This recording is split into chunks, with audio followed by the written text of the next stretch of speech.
One moment, one sentence. It haunted me for years.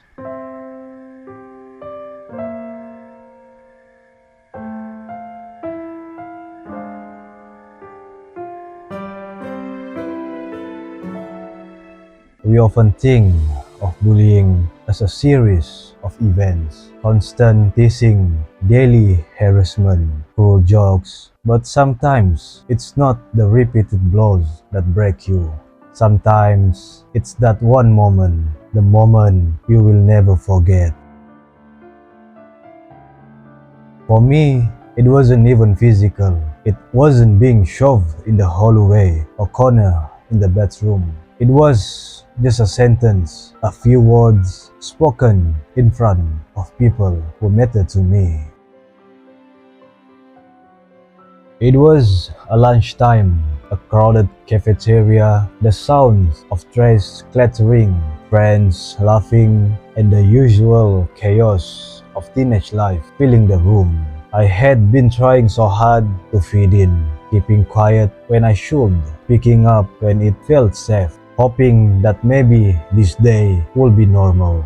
But bullies don't wait for normal, they look for moments. Weak spots, audience, and that day I was the target. The bully didn't shove me, he didn't trip me, he just stood up, raised his voice so the whole table could hear, and said words I will never erase. Look at you, you will never be enough, you will never matter. The cafeteria went quiet, some kids laughed, some looked away, and me, I froze. Because here's the truth, it's not always fists that break you. Sometimes it's words, sometimes it's a sentence so sharp it cuts straight through every layer of defense you've built. And the worst part, I believe it, that one sentence echoed in my head for years. Not just at school, not just in the cafeteria, but in every moment of silence, in every mirror I stood in front of, in every time I want to try something new. That sentence followed me like a shadow. And that's the thing about bullying. It's not always about what happened in the moment. It's about how the moment never leaves you. The cafeteria moment should be last only a few seconds, but it didn't.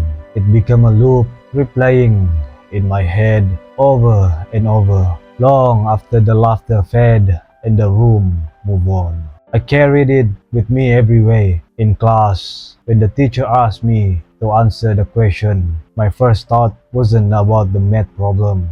It was that sentence, you will never be enough. When I walked past groups of people whispering, I didn't wonder what they were really talking about. I assumed it was me. When I looked in the mirror, I didn't just see myself. I saw the version of they wanted me to believe in, weak, small, insignificant. And slowly, those words stopped being something someone else said. They become something I said to myself.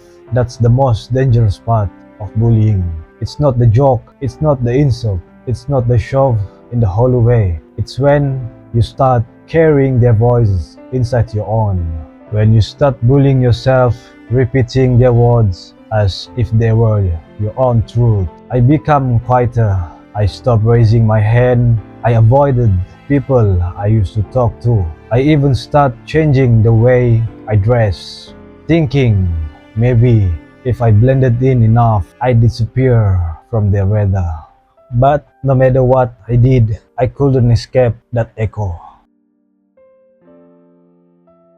The thing about trauma is that it doesn't always scream. Sometimes it whispers, it shows up in hesitation, in a second guessing, in choosing silence when you have something to say.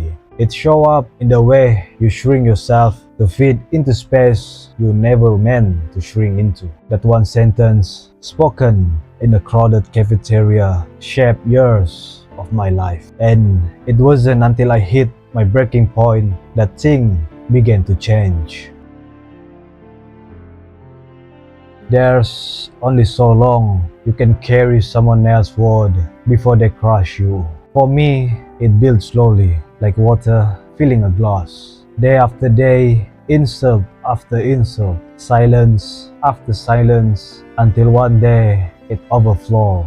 I remember the exact moment. It wasn't in the cafeteria, it wasn't even at school. It was at home, alone in my room. I had tried so hard to keep it hidden from everyone, pretending I was fine, pretending their words didn't matter, pretending I was stronger than I felt.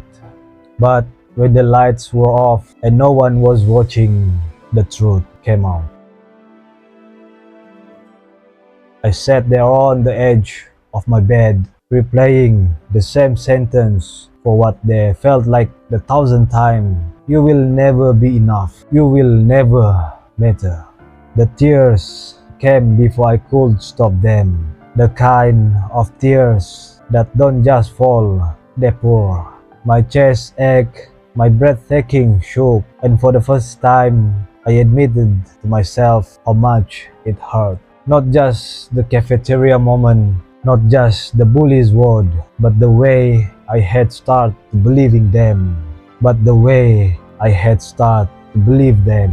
That night, I realized something terrifying. I wasn't just hurt by what had been said to me.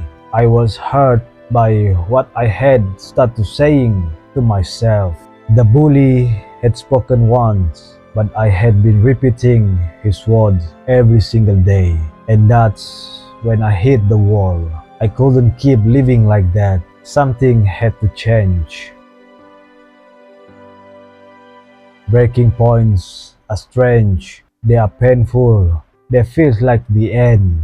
But sometimes they are also the beginning. Because once you have broken, you can't pretend anymore. You either give up or you start to rebuild. And that night, sitting alone in the dark, I realized I had to choose. That night, I felt like I was at rock bottom. But looking back, I see it differently now. It wasn't the end.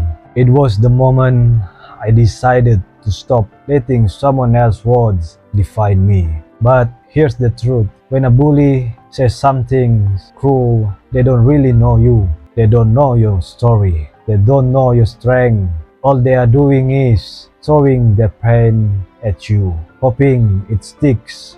But you still get to choose whether you carry it or not. I didn't become strong overnight. I didn't wake up the next morning suddenly confident, suddenly fearless.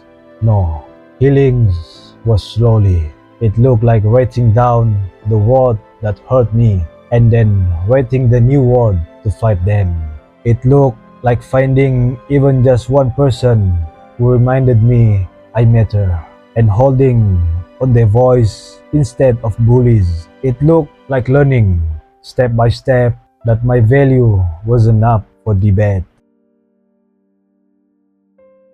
And here what I learned.